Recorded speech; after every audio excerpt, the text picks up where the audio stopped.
Hello my dear friend, welcome back to our channel. तो आज की इस वीडियो में हम करने वाले हैं हमारा एक नया टॉपिक, वो है requirement of a good method of investment decision making.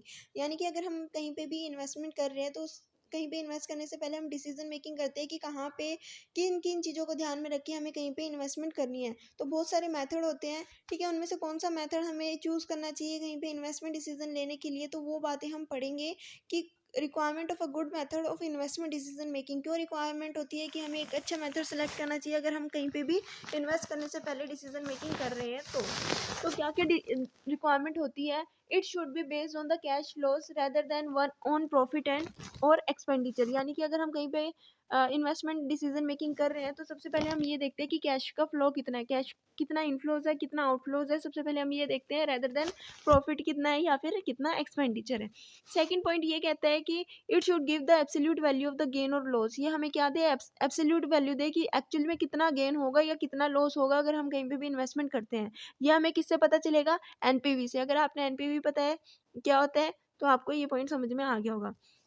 उसके बाद आता है हमारा it should consider time value of money. ये हमें क्या कहता है कि वो हमें ये बताए कि अगर हम कहीं पे पैसा इन्वेस्ट कर रहे हैं तो वो पैसा हमें कितने टाइम पीरियड के अंदर मिल जाएगा। ये क्या है? हमारा पे बैक मेथड के अंदर हमें ये पता चलता है। जो फर्स्ट पॉइंट है, it should be based on cash flow rather than on profit और एक्सपेंडिचर। तो ये हमारा क्या है? नेट प्रेजेंट वैल्यू कि कितना कैश का फ्लो हो रहा है, कैश का इनफ्लो कितना हो रहा है, कैश का आउटफ्लो कितना हो रहा है। तो यहाँ पे कैश फ्लो की बात की गई है। सेकंड था एब्सोल्यूट वैल्यू। ये भी हमारा इससे रिलेट करता है नेट प्रेजेंट वैल्यू से, ठीक है। नेट प्रेजेंट वैल्यू में हमें एब्सोल्यूट वैल्यू का पता चलता है अगर हम कहीं पे पैसा इन्वेस्ट कर रहे हैं तो एक्चुअली में हमें कितना गेन हो रहा है, कितना लॉस हो रहा है। It should consider time value of money. यानी कि जो भी हम मेथड यूज करेंगे कहीं पे इन्वेस्टमेंट डिसीजन मेकिंग करने से पहले, तो वो मेथड जो होता है वो हमें ये बताए कि कितने टाइम के अंदर वो पैसा हमें वापस रिकवर हो जाएगा। लेकिन टाइम वैल्यू ऑफ मनी का हमें कब पता चलता है? पे बैक पीरियड मेथड में। It should indicate relatively profitability between different alternative so that our ranking can be made between different proposal. मान लो अगर हमारे पास क्या है, डिफरेंट बहुत सारे प्रोजेक्ट एक कंपनी के पास अवेलेबल है, लेकिन कंपनी के पास इतना पैसा नहीं है कि वो हर एक प्रोजेक्ट में इन्वेस्टमेंट कर सके, ठीक है। कंपनी को ये पता चल गया कि हाँ, हर एक प्रोजेक्ट जो है वो सही है, हर एक प्रोजेक्ट से जो है वो इनफ्लो कंपनी के पास ज़्यादा आ रहा है as compared to outflow. Company के पास अगर इनफ्लो ज़्यादा आ रहा है आउटफ्लो से कंपैरिजन में, तो कंपनी उस प्रोजेक्ट को एक्सेप्ट करेगी, ठीक है। तो यही होता है कि अगर प्रोजेक्ट जो है वो सिमिलर नेचर के है, सारे प्रोजेक्ट सिमिलर नेचर के हैं, मतलब कि हर एक प्रोजेक्ट में इन्वेस्टमेंट सेम है, ठीक है, लेकिन रिटर्न डिफरेंट है, तो वो हम किस तरीके से कैलकुलेट कर सकते हैं? एनपीवी मेथड का यूज करके हम कैलकुलेट कर पाएंगे। लेकिन क्या होता है ना कि अगर प्रोजेक्ट डिफरेंट है तो एनपीवी मेथड का यूज हम नहीं कर सकते, क्योंकि एनपीवी मेथड हमें एब्सोल्यूट वैल्यू देता है और एनपीवी वैल्यू मेथड का यूज नहीं किया जाता है जब डिफरेंट प्रोजेक्ट हो, ठीक है। तो हम क्या करेंगे? प्रॉफिटेबिलिटी इंडेक्स का यूज करते हैं इस केस में जब हमें हमारे पास डिफरेंट प्रोजेक्ट्स अवेलेबल होते हैं। तो it should indicate relatively profitability. Profitability कितनी है हर एक डिफरेंट डिफरेंट प्रोजेक्ट्स में, कितना प्रॉफिट जो है कंपनी को आ रहा है रिलेटिवली, ठीक है। रिलेटिव मेजरमेंट की जाती है प्रॉफिटेबिलिटी इंडेक्स का यूज करें तो। It should indicate relatively profitability between different alternatives so that our ranking can be made between different proposal. इसलिए हम क्या कर सकते हैं? रैंक दे सकते हैं। जिससे ज़्यादा प्रॉफिट आ रहा है उसको हम सेलेक्ट करेंगे, जिससे कम प्रॉफिट आ रहा है उसको हम लास्ट की रैंकिंग देंगे। उसके बाद नेक्स्ट पॉइंट कहता है कि it should indicate the degree of risk and the chances of getting profit और loss in a given situation. यानी कि अगर हम कहीं पे भी इन्वेस्टमेंट का डिसीजन मेकिंग ले रहे हैं तो कौन सा मेथड का चूज करें कि हमें ये पता चल जाए कि वहाँ पे इन्वेस्ट करने में हमें रिस्क कितना हो रहा है और कितना प्रॉफिट और लॉस हमें मिल रहा है, ठीक है।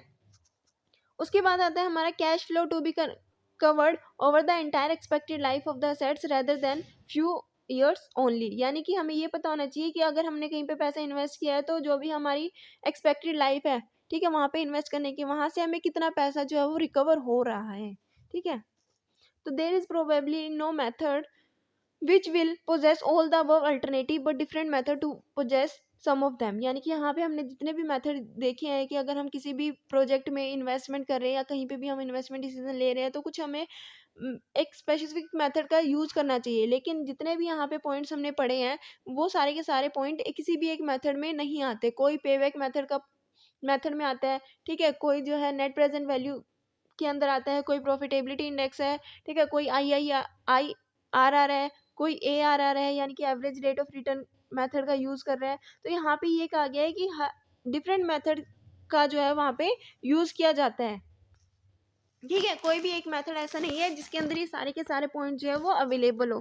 कोई ऐसा मेथड नहीं है जो हमें ये बता दे कि कैश फ्लो कितना हो रहा है, ठीक है, कितना कैश फ्लो आ रहा है। कोई ऐसा पर्टिकुलर मेथड नहीं है जिससे हमें ये पता चले कि एब्सोल्यूट वैल्यू क्या है, क्या रिलेटिवली वैल्यू क्या है, कितने टाइम के अंदर पैसा हमें रिकवर हो जाएगा, प्रॉफिटेबिलिटी कितनी है, या रिस्क या फिर प्रॉफिट या लॉस की सिचुएशन कितनी है।